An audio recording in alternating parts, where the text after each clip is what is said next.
ஏற்கனவே 3 அரண்மனையில என்ன எடுத்தாரோ, அதே கான்செப்ட்ட மையமா வச்சு, அதே அரண்மனை, அதே ஒரு திகிலூட்டும் சம்பவங்கள், அதே ஒரு 2, 3 காமெடியன்கள் பாய்ந்துக்கிட்டே போகக்கூடிய அந்த காட்சி அமைப்புகள், கிளைமாக்ஸ்ல அம்மன் திருவிழா, டான்ஸு, ஃபைட்டு இதே கான்செப்ட்ல தான் இந்த அரண்மனையும் கொண்டு போயிருக்காரு. ஆனா, இந்த அரண்மனையில என்ன ஒரு புதுசா கொண்டு வந்திருக்காருன்னா, கிராபிக்ஸ் காட்சிகள் நல்லா அமைஞ்சிருக்கு.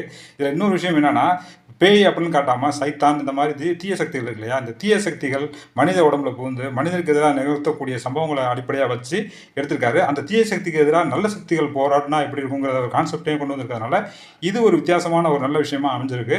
படத்துல வந்து ஃபர்ஸ்ட் ஹாஃப் கொஞ்சம் ஸ்லோவா போற மாரி இருக்கு. கொஞ்சம் பெரிய அளவுல திகில் சம்பவங்கள்லாம் இல்ல.